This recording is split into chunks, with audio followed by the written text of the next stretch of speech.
po sa halos katapusan na po ng aklat ng Efeso. Sana nga sa araw na ito, natapos natin ito upang ma-realize natin yung nga bang kabuang mensahe nito mga kapatid. At kung nakaraan po ay may kinalaman po ito sa mag-asawa. At dahil sa ito ay dumako sa mag-asawa, nakikita natin ito po yung basic unit po ng society, yung family. No? Ang lalaki, ang babae, at kanilang mga anak. At sabi nito mga kapatid, isa lang po ang inano ito. Ano man ang mangyari, sabi raw, pasakop kayo sa isa't isa. Pasakop means recognizing the authority ng lalaki, ganun din ang authority din ng babae, ganun din sa mga anak. At sabi ron, dahil nga, sabi ron, ang pag-aasawa ay sinisimbolo rin ng Panginoon Kristo. Siya po yung lalaki at ang church naman po yung babae. So malaga po natin maunawaan niya na hindi lamang may theological aspect po ang salita ng Diyos, ibig sabihin patungkol sa Kanya, kundi may mga practical aspect din po ito na dapat nating isapamuhay. Tayo po ngayon sa chapter 6, may kinalaman naman po sa magulang sa anak, alipin sa Panginoon, at sa bandang huli po, ano ang ating magagawa upang magpatuloy tayo sa paglilingkod. Saglit tayo manalangin, dakilang Diyos, maraming pong salamat sa araw na ito. Muli, binigyan po ninyo kami ng lakas ng katawan, buhay at pagkakataon upang magpatuloy po kami matuto at mag-aaral ng mga salita. Gabayan po ninyo kami. Ikaw lamang po, Panginoon, ang siyang magturo sa mga sasami sa pamagitan po ng Spirit of Wisdom and better understanding.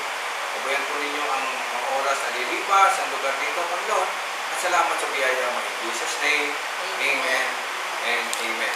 Sa chapter 6, nakita natin dito, pagkatapos ngayon sa mag-asawa, na inihalin tulad yung lalaki sa Panginoon Kristo at ang iglesia o ang church sa babae. Siyempre, sa bawat mag-asawa, mayroon po yung mga anak. At sa kasalukuyan, no, sa panahon ng society natin, naging iba po ang mga pattern ng family. Amen, no?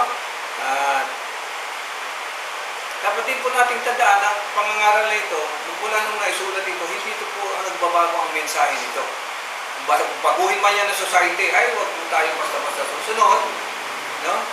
At yun na nga nangyayari sa panahon natin ngayon, nagkaroon po naman kasi ng pag-aabuso between parents and children. No? Yung parents, umabuso, sumubrang pananakit, so naisip ng society na protektahan yung tinatawag natin children's rights. Ayan.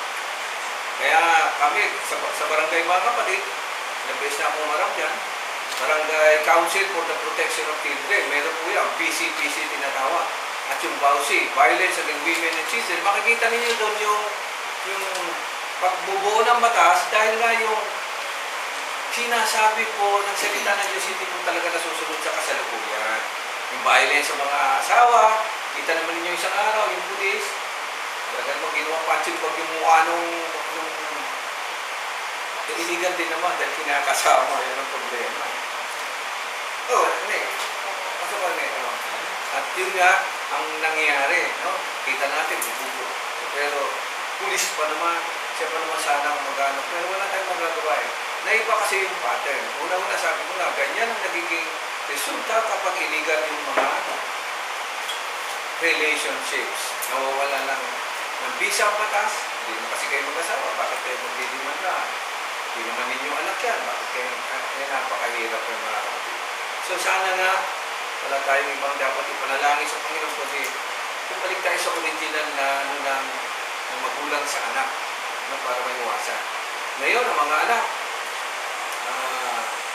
parang naabuso naman nila yung protection nila, no? Nasigawan nila konti ng magulang, babarangay na kita, hindi naman sumobra naman.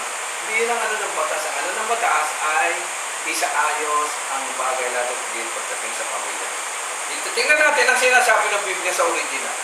Mga anak, chapter 6 verse 1, sundin ninyo ang inyong magulang, alang-alang sa Panginoon na yun, na sikreto. Pakibasa natin sa English yan. Children, obey your parents in the Lord, for this is right. Obey your Parents.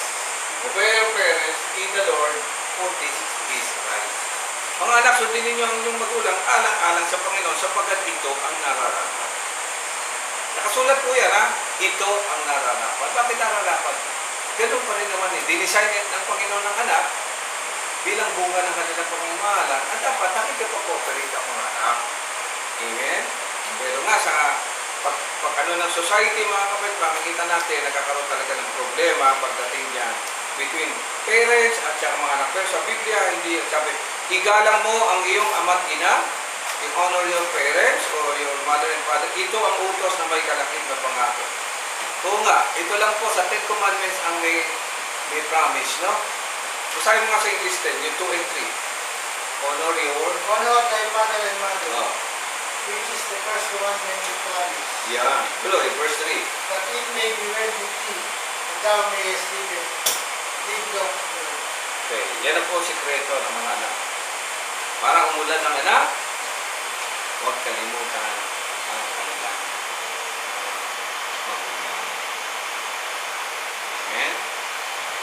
Pero may magulang talaga na nag-abandon ng kanilang mga anak.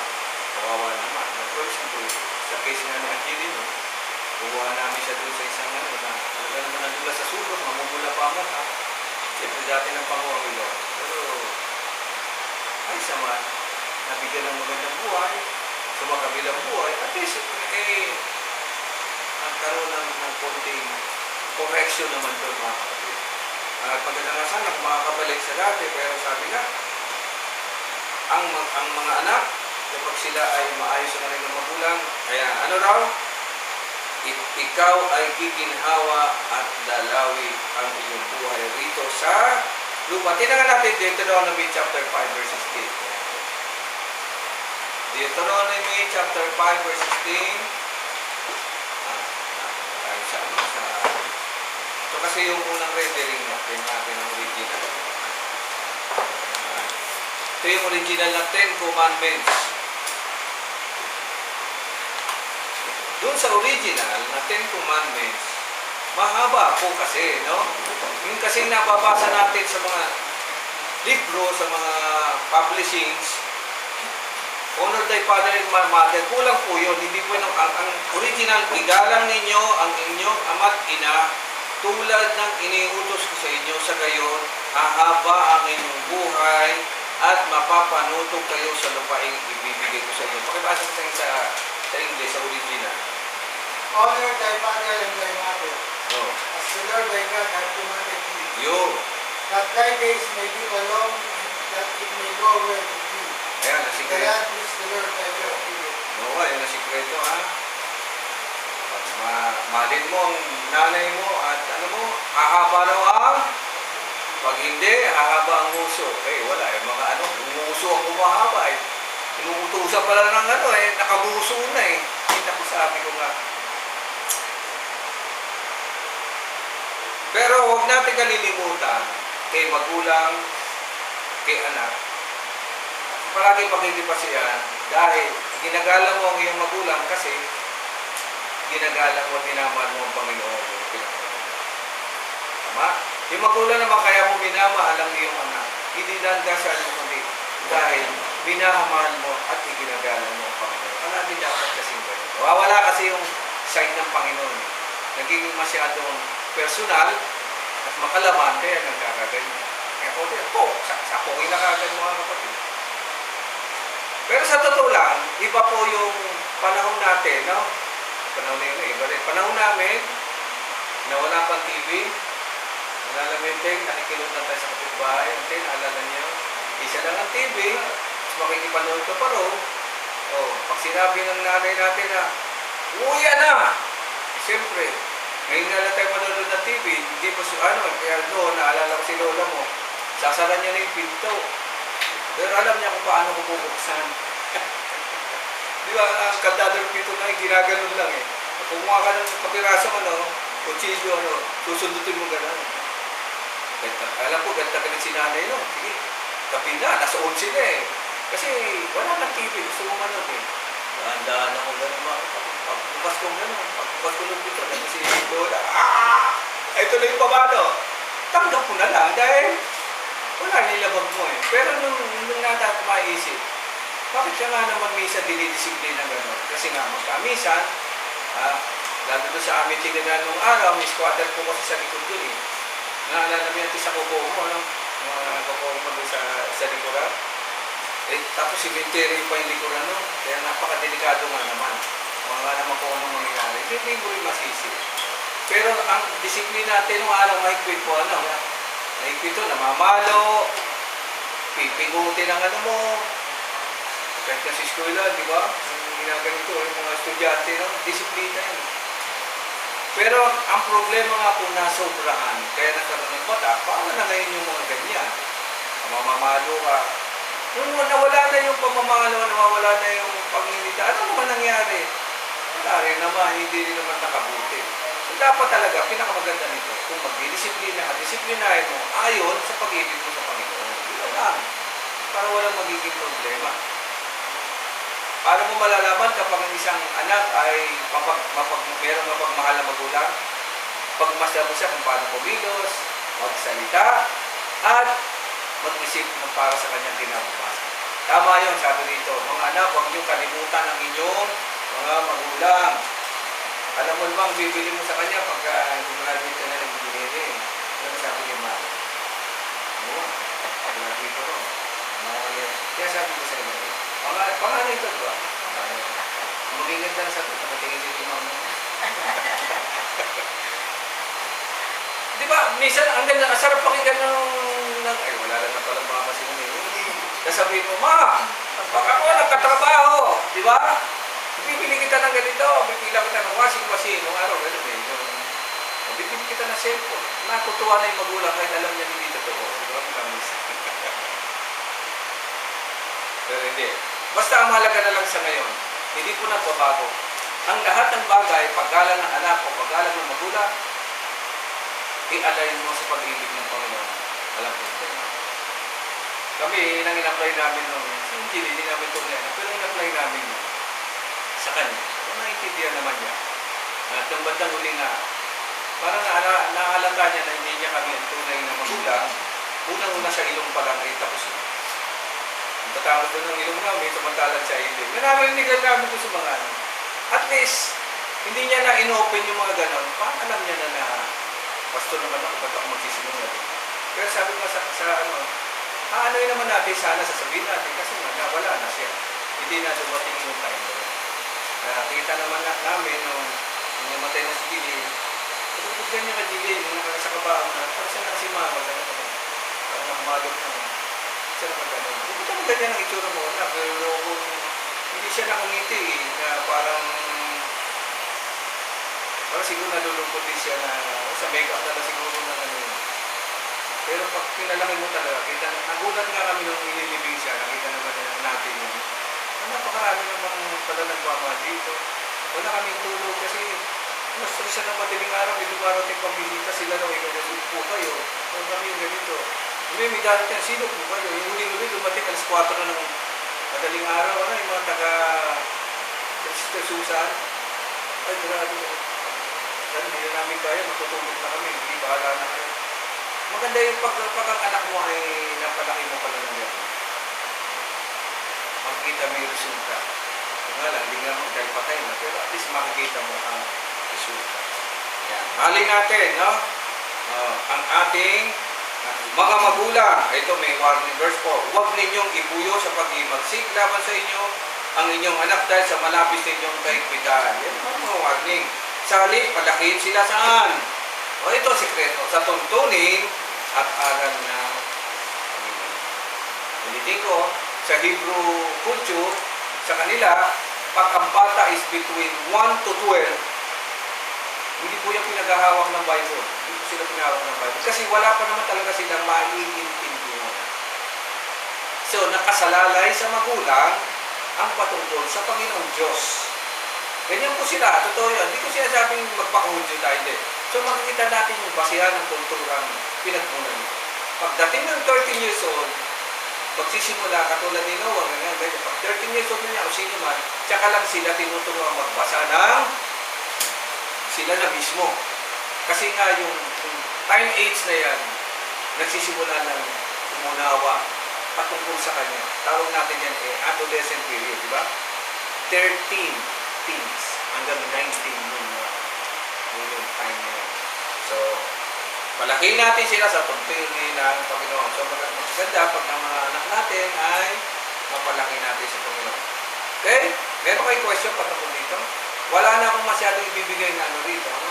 Kasi ako sa barangay, dami namin naharap na ganyan. Hindi lang namin masabi na, kung yan ay pinalaki ninyo ng tama, hindi po kayo gagay. Yun nga naantik ako doon sabi ko, anak niyo po ba ito? Opo, sabi niya. Ay ikaw, ito ba nanay mo? Ano sagot? Ulit-ulit na naman. Ano sagot? Yung asawa po niya, tatay ko, pero yan, hindi ko nanay. Saka na, ang sakit eh, sabi ko. Oh, grabe naman.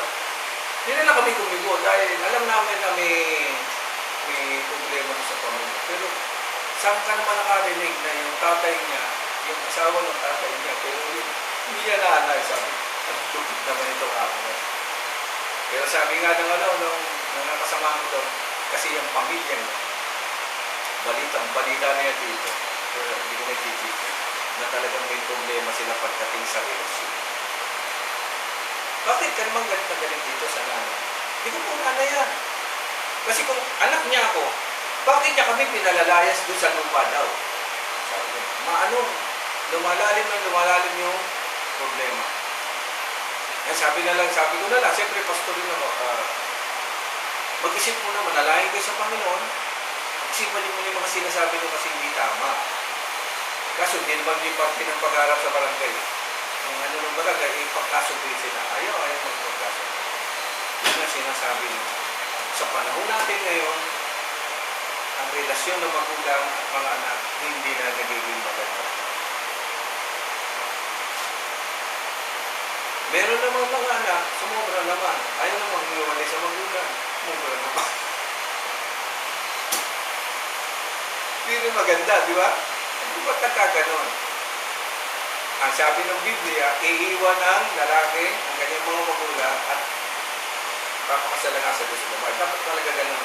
Pag nilabag talaga yung mga ganun, mga simple rules ng Panginoong Diyos, nagkakaroon talaga ng problema. Makikita natin sa panahon natin ngayon, ay nako, napakaraming dapat na i-correct. At minsan nga, nagiging violent na, di ba? So, yung nakabalitaan natin na pinugbog ng polisyon, ang awa naman, di ba, panting bang yun mo ay. Kaya sabi ko, kahit na illegal yung relasyon nila, wala pa rin karapatan ang bawat isa ng mga ito. So, pinakamaganda na lang yan, mga kapatid, ang bawat relasyon na gagawin natin, sama natin ang Panginoong Diyos. Amen? Okay, patungkol naman sa mga alipin. Kasi yung time na ito, mga kapatid, uso po yung mga servants na tinatawag. Sa ngayon, tawag na lang natin sa kanila yung mga katulong, di ba, na sinusweldoan. At dahil nga din sa mga problemang ito, nagkaroon po ng mga karapatan din yung mga katulong, di ba? Nagkaroon din sila ng karapatan. Sa ngayon, meron sila SSS. Dati wala po yung mga ganyan. Bawal yun. Tapos may mga day off na rin sila. Meron naman sila, minsan may travel expenses, pwedeng bakasyonin. Pero tingnan natin sa original, mga alipin. Sundin ninyo ang inyong mga Panginoon dito sa lupa, yan, mga amo nyo, ng buong galang. Hindi pa rin inalis, buong takot at katapatan na parang si Kristo ang inyong pinaglilingkuran. So, ganun pa rin, ang basihan pa rin ng pagkilos ng mga servants ay ang pagmamahal sa Diyos. May nakakakita man o wala, ganyan ang gawin ninyo. Hindi upang magbigay lugod sa mga tao, kundi dahil sa kayo lingkod ni Kristo at kusang loob na gumaganap sa kalooban ng Panginoong Diyos. So, swerte rin yung mga katulong na talaga namang mababait din, no? May kusa na yun, mapagkakatiwalaan. Naalala ko si Lolo, nung namatay si Lolo rito, di ba, pinuntahan pa ng no? Nasa akin pa yung sulat pinuntahan, tapos, hindi, ito po, may sulat po kami. Nagpapasalamat po ang aming buong pamilya. Nabulat pa nga ako nung sinabi. Nagpapasalamat po kami dito kay Tatay Ronnie. Tagal nga naman niya nag-dito po. Tapos yung, napangalan natin ng babae, no? Ang pala ng pinanganak yun, no? Tapos hanggang sa lumaki, na tatay ko parang naging video. Siyempre, driver, ganito. Iyak na iyak siya mga napakaganda pa lang tingnan yung gano'n. Kahit na ikaw ay ganun, driver, tawag ko. dishwasher, sa mga restaurant mo, mga sa katulong sa bahay, na pwede ka parang maging hero ng pamilya mo. Bakit? Kagampanan mo lamang at tungkulin mo kahit walang nakakakita mga kapatid.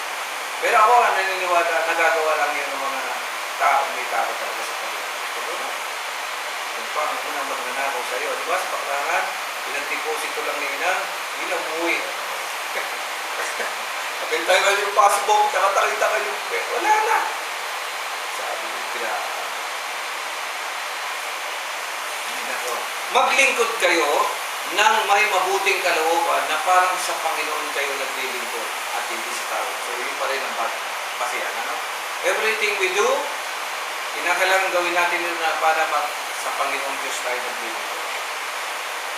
Sa ngayon, I don't believe na ganyan ang patakaran ng karamihan naglilingkod. Even ang mga empleyado. Di ba? Mga empleyado, pag may tapat sa Diyos yan, matatapat yan, masisipag yan. Pero pag mga balasubas yan, mga anak ko, kahit ang gawing training mo riyan, walang mangyayari. Sapagkat alam ninyong gagantihin ng Panginoon ang bawat mabuting gawa, nino man, alipin man o malayo. Mga Panginoon, may warning din naman sa mga amo. Maging mabuti kayo sa inyong mga alipin at huwag silang pagbantaan sapagkat alam ninyong kayo'y pareho alipin ng iisang Panginoon na nasa langit at walang itinatari. Very simple naman po yun. Okay, punta tayo sa bandang ulit. Verse 10, sa wakas, sa lahat ng sinabing ito ni Paul sa mga taga-Efeso, may patungkol sa pananampalataya, di ba? May patungkol sa church, may patungkol sa Panginoon, patungkol sa pamilya, patungkol sa trabaho, sa Panginoon alipin. Ito po ang pinaka-summary. Pakibasa mo nga yung 10, verse 10 sa una. Finally. Yan. Be strong in the Lord and in the power of His might. Yun. Put on the whole armor of God that He may be able to stand against the wiles of the devil. Okay, sa wakas, magpakatibay kayo sa pamamagitan ng inyong pakikipag-isa sa Panginoon at sa tulong ng kapangyarihan niya. Be strength. Saan ka? Sa pamamagitan ng anong nagiging lakas? Panginoon pa rin. Wala talaga tayong ibang anong kundi Panginoon pa rin. Pakikipag-isa sa Kanya at sa tulong ng dakilang kapangyarihan. Brothers and sisters, makinig kayo mabuti. Kahit anong mangyari sa buhay natin ito, huwag na huwag kayong hihiwalay sa Panginoon. Nakita niyo yung huling balita? Yung the worst, nangyari yung worst na init, 1807 yata, nabasa ninyo yun? Mauulit po daw ngayon. Kasi nung 1800s na yun, nakasulat naman yung sa Matthew 24 no? Yung, tingnan natin Hindi ako nananakot, pati nga ako natatakot kung tutusin ko. Tingnan nyo Sabi ko sa Matthew 24, pagkakaroon ng tagtuyot, naalala niyo yan?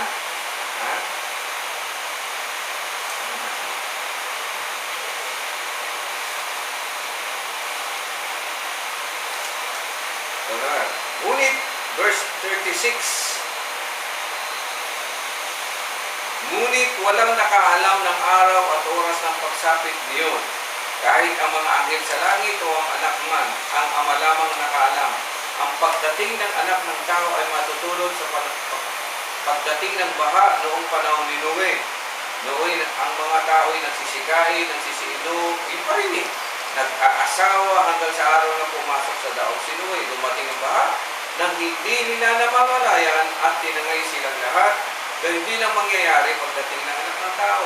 Sa panahon yun, alam na ninyo mga kapatid. Basahin ko ng verse 44, kaya maging handa kayo lagi sapagkat darating ang anak ng tao sa oras na hindi ninyo inaasahan. So marami pa yan dito sa Matthew 24, nakasulat doon. May gera, alala niyo yan? Sabi, kailan po mangyayari yan? Sabi dito, verse 3, kailan po ba mangyayari ang mga bagay dito? Ano po ang magiging palatandaan ng inyong pagparito sa katapusan? Sa panahon yun, sabi dito, ang dami nakasulat. alingaw ng labanan na verse 6, magkakaroon din ng away, ayan, magkakagutom at lilito sa iba't pagdago, ang lahat ito'y pasimula pa lamang. At marami pa tayong makapasa riyan, nabasa na nga natin yan, na pagdating ng panahon. At nangyari nga yan noong 1800s, hindi pa. Yung Black Death, naalala niyo yung Black Death? Nabalitaan niyo yung Black Death? 1/3 ng buong mundo namatay nun eh. Nang dahil lang sa daga. Nang dahil sa daga yun eh. Nagkaroon ng ang dami namatay nun. Sinusunog na lang ang ang patay nun. Nangyari rin sa atin dito noon, di ba, Ted? Ano yun, huli-huli? COVID-19? Ganun din. Hindi na sa atin pa inaabot. Dahil pa inaabot sa ngayon. Tapos ito na namang tagtuyo, yung matutuyo mga damo, ito naman, nakabadya na po, itong 2026. Yun ang ayon sa weather forecast. Kasi nung tinignan yung satellite view, talaga nag-red po yung magmula South America, yung buong Pacific Ocean, papunta sa atin. Pilipinas kasi, nasa tayo eh, Pacific Ocean eh, di ba? Between dito, tapos yung America, nandito nanggagaling yung yung heat wave. Ngayon ang heat wave, dalawa epekto. Either na magtatlo yun, o either ang sobrang init ng bagyo. Amen? Ayun nga lang nag-ground out sa atin, yung dami na nare-reklamo. Talaga naglayasan, hindi na akalain. Tingnan yung sobrang init, yung heat index. Ang heat index natin nga ay 46 degrees na. Grabe yun. Yung alinsangan na nararamdaman. So, ine-expect na natin yun. Pero sabi nga rito mga kapatid, ito lang maganda. Peso. Tayo na nanakot dito mga kapatid. Pero sabi rito, magpakatibay kayo sa pamamagitan ng pakikipag-isa sa Panginoon at sa tulong ng dakilang kapangyarihan niya. Kung ano po yung nangyari kay Noah, kay Job, makikita natin doon na kahit po nasa danger zone na ang mga anak ng Diyos, dahil nandun ang Panginoon sa kanila. Alam ng Panginoon kung sino liligtas sa dito. Okay, siyempre, nakakatakot yan, nagpapanig yan. Pero ihanda ninyo yung inyong mga sarili dahil anytime mga kapatid, hindi naman natin alam kung ano talaga ang mangyayari. Ang akin lang patamaan dito mga kapatid, siguraduhin lang natin na dumating man ang mga yan, nasa Panginoon po tayo. Yan na lang ang assurance eh. Yan na lang ang assurance. Pati nga sila ito, nagkakagulo na eh. Pagbihiral mo kako. Mainit na nga. Ang init pa ng ulo mo. Wala na eh. Wala na tayong sulingan mga kapatid.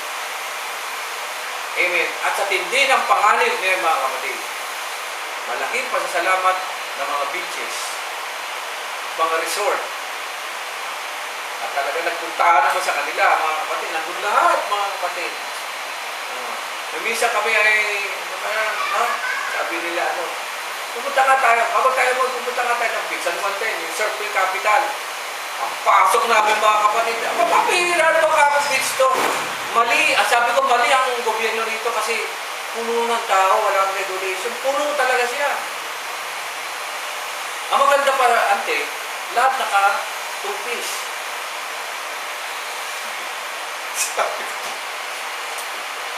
Hindi na nahihiya. Kay mataba, kay payat, sabi ko. Kaya hindi na bagay, sabi ko. Wala na silang pakailam. Ang pinakailaman nila, safety sila lahat. Hanggang sa dumilim. Sabi ko, overpopulated. Wala eh. Ang tao, ano sabi? Life is short. Enjoy life. Life is short. Sabi ko. Hindi na. Very short na. Nag-topis na nga. Sabi ko, ano ba yan nangyari sa daigdig? Tsaka napakainit talaga ng na yan, sabi ko. Natututo na rin ng tao ngayon na parang nararamdaman nila na may mangyayari na in-enjoy na lang nila yung buhay nila. Wala namang problema mag-enjoy. Kaya nga lang mga kapatid, siguraduhin natin na once you enjoy, nandiyan ka sa Panginoon, sa totoo na lang. Although yung sinasabi ko, marinig lang natin ito sa mga churches, syempre. Hindi naman sasabihin niya ng gobyerno, nasa Panginoon kayo, hindi. Kaya lang nga tayo nag-aaral ng salita ng Diyos dahil nandito nga ang mga bagay na pwede nating panghawakan. Dahil historically mga kapatid at sa mga pangyayari, walang binigo ang Diyos sa kanyang mga anak. Sa totoo lang mga kapatid. Kahit magkatulupang lahat, yan ang nangyari ng panahon ni Noah, yan ang panahon ni Lot. Na kahit magkagulo ang lahat ng basta yung mga may favoritism ba Panginoon? Wala pong favoritism. Kasi sa Panginoong Diyos, ang faith o pananampalataya, open po yun eh. Walang pilitan.